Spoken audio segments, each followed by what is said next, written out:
अलबेले किस्सों की दास्तां के सिलसिले शुरू हुए, बनके कहानियां कहानियां।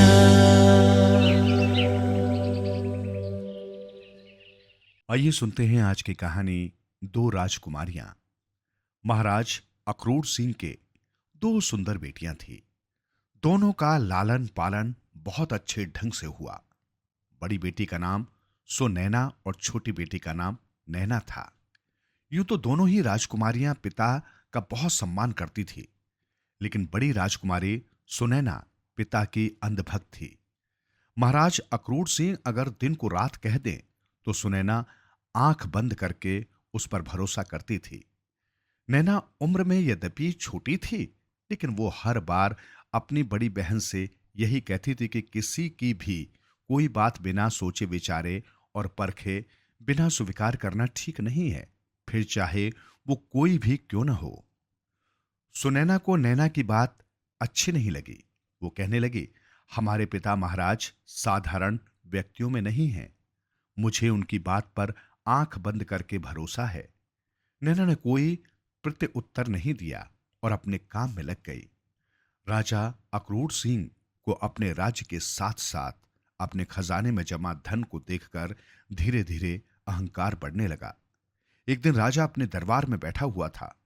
उसने दरबारियों से पूछा, आप सब बताइए, इस पूरी प्रजा का लालन पालन और खान पान का ध्यान कौन रखता है? सारे दरबारी एक साथ बोल उठे, महाराज केवल आप ही हैं जो सबका ध्यान रखते हैं। राजा ने देखा सारे दरबारियों के साथ साथ उनकी बड़ी बेटी सुनैना ने भी उठकर दरबारियों की हां में हां मिलाई थी, लेकिन नैना अपनी जगह से खड़ी नहीं हुई। राजा को बहुत आश्चर्य हुआ। उन्होंने सबको बैठने का संकेत किया। जब आवाजें कम हो गईं, तब उन्होंने नैना से पूछा, तुम्हें क्या लगता है, मेरे अतिरिक्त भी कोई अन्य है जो तुम सबका ध्यान रखता हो? नैना ने कहा, महाराज क्षमा करें, पूरी प्रजा के साथ साथ आपका भी भला करने वाले और देखभाल करने वाला कोई दूसरा ही व्यक्ति है। राजा को यह बात नागवर गुजरी। राजा ने नाराज होते हुए कहा, मैं भी तो देखूं कि मेरे अलावा तुम्हारी देखभाल करने वाला कौन है। उसने सिपाहियों को हुक्म दिया, इस लड़की को तुरंत मेरे राज्य से बाहर निकाल दो और राज्य में डंका बजवा दो। अगर किसी ने भी इसकी सहायता की तो उसे कड़ा दंड मिलेगा। दरबारियों ने बहुत प्रार्थना की, यहां तक कि बड़ी लड़की सुनैना ने भी पिताजी को मनाने का प्रयास किया, लेकिन कोई नतीजा नहीं निकला।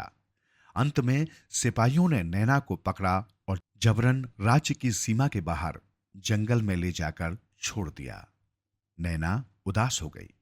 अचानक ही उसके जीवन में तूफान आ गया। फिर वो खुद ही को समझाते हुए बोली, मैंने क्या गलत कहा था?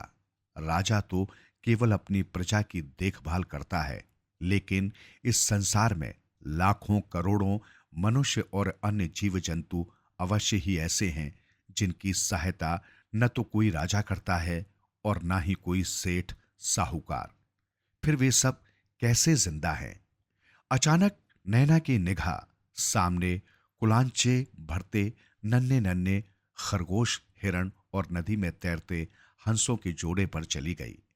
नैना अपना सारा दुख दर्द भूलकर तेजी से नदी के किनारे हंसों के जोड़े के पास जा बैठी। बचपन में नैना ने खेल ही खेल में जानवरों और पशु पक्षियों की भाषा सीख ली थी। आज ये शिक्षा उसके बड़े काम आई।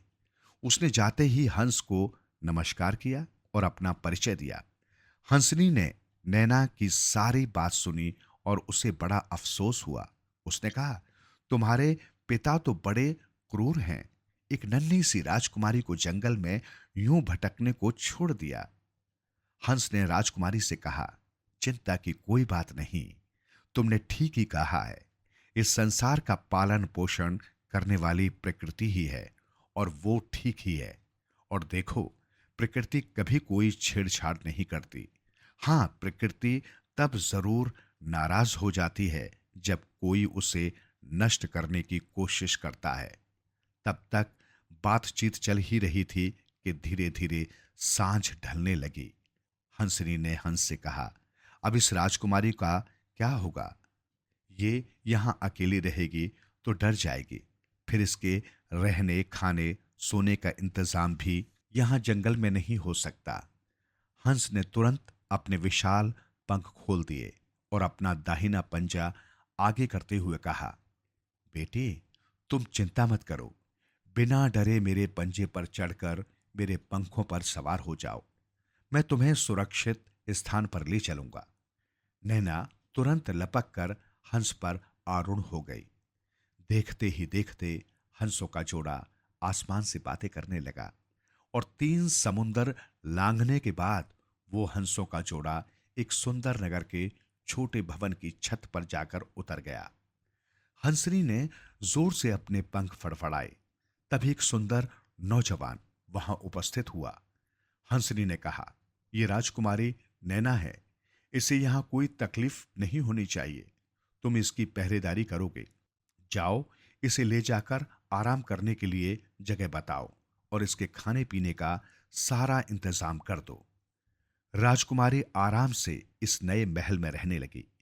कुछ ही दिनों में उसका मन उबने लगा। वो सोचने लगी, इस जीवन का क्या फायदा जहां केवल खेलना, खाना और सोना लिखा हो। अगर मैं कोई काम नहीं कर सकती तो फिर मेरे जीवित रहने का क्या फायदा? ये सोचकर राजकुमारी नैना इस सुनसान महल के बगीचे में जा पहुंची। उसे ये देखकर आश्चर्य हुआ कि बगीचा पूरा सूख गया था और उसके सारे पेड़ पौधे जल गए थे। राजकुमारी ने पहले बगीचे की सफाई की, फिर पेड़ों में पानी डाला और कई दिनों तक लगातार बगीचे की देखभाल करती रही। राजकुमारी की सेवा के लिए लगाया गया नौजवान बस पहले ही दिन दिखाई दिया था। उसके बाद वो दोबारा कभी नहीं आया। राजकुमारी को बगीचे के सुंदर पेड़ों के लिए तरह तरह की वस्तुओं की आवश्यकता पड़ने लगी थी। वो सोचने लगी कि वो किससे कहे ताकि खाद, अच्छे बीज और अन्य उपकरण आ जाएं, ताकि काम सुगम हो जाए। राजकुमारी सोचते सोचते थक कर जैतून के पेड़ के पास बैठ गई। बैठते ही उसकी आंख लग गई।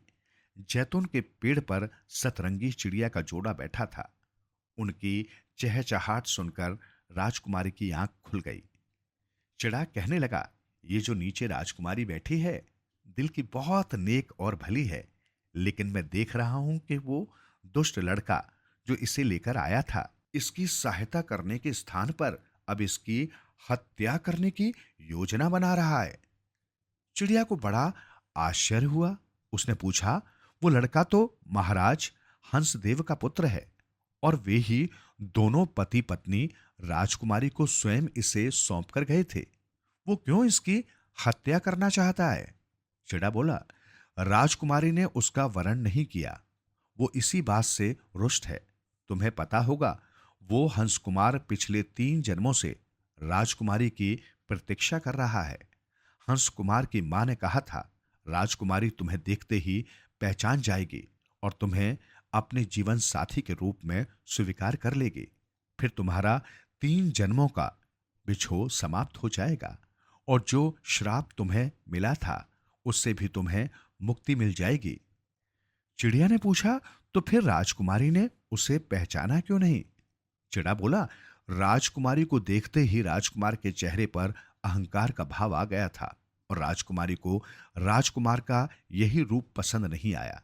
इसलिए राजकुमारी ने उसे पहचान कर भी पहचानने से इनकार कर दिया। चिड़िया ने पूछा, तो आखिर अब राजकुमारी का राजकुमार से मिलन कैसे होगा?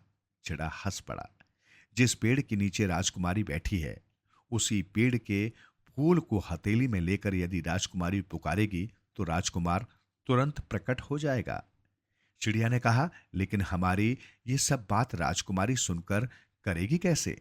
क्योंकि इसे हमारी भाषा तो आती नहीं है। तभी अचानक राजकुमारी उठ खड़ी हुई। उसने सुनहरे रंग की चिड़िया के जोड़े को नमस्कार करते हुए कहा, मैं आपकी सारी बात समझ गई हूं। आपका बहुत बहुत शुक्रिया। इतना कहकर राजकुमारी ने केतकी के पेड़ से फूल तोड़े, हाथ में लिए और उन्हें प्रणाम किया एवं हवा में उछालते हुए कहा, राजकुमार भागीरथ, तुम कहाँ हो? शीघ्र प्रकट हो। 3 बार पुकारते ही राजकुमार हंस और हंसनी के साथ उपस्थित हो गया। राजकुमार ने राजकुमारी को अपने गले लगाते हुए कहा, देवी, मुझे क्षमा करना, मैंने अहंकारवश तुम्हारी तरफ ध्यान नहीं दिया। तभी हंसनी ने महारानी का रूप धारण करते हुए कहा, महाराज हंसदेव, अब तो आप भी अपने असली रूप में आ जाइए। इतना सुनते ही हंस भी वास्तविक रूप में प्रकट हो गया। राजकुमारी का धूमधाम के साथ राजकुमार के साथ विवाह निश्चित हुआ। दूर दराज के राजा महाराजाओं को भी इसमें आमंत्रित किया गया। आमंत्रित राजाओं में महाराज अक्रूर सिंह भी थे। जब वे मंच पर बैठे हुए नव दंपतियों को आशीर्वाद देने को पहुंचे तो नैना ने खड़े होकर उनके चरणों में शीश झुकाते हुए अपने पति हंस कुमार से अपने पिता का परिचय करवाया। हंस कुमार ने भी अपने ससुर को प्रणाम किया। अक्रूर सिंह ने बेटी को गले लगाया, दामाद को आशीर्वाद दिया और समधी जी से कहा, आज मैं सब लोगों के सामने अपनी पुत्री से क्षमा याचना करता हूं और मैं स्वीकार करता हूं कि इस संसार को चलाने वाली शक्ति कोई और ही है। ये कहकर राजा ने अपनी ओर से अपनी पुत्री को बहुमूल्य उपहार भेंट किए और कहा, बेटी, मुझे क्षमा करना, मेरे कारण तुम्हें बहुत कष्ट भोगने पड़े हैं, लेकिन तुमने मेरा ये अहंकार तोड़कर अच्छा किया। अब मैं राजा की तरह नहीं, एक साधारण मनुष्य की तरह सोचने समझने योग्य बन गया हूं।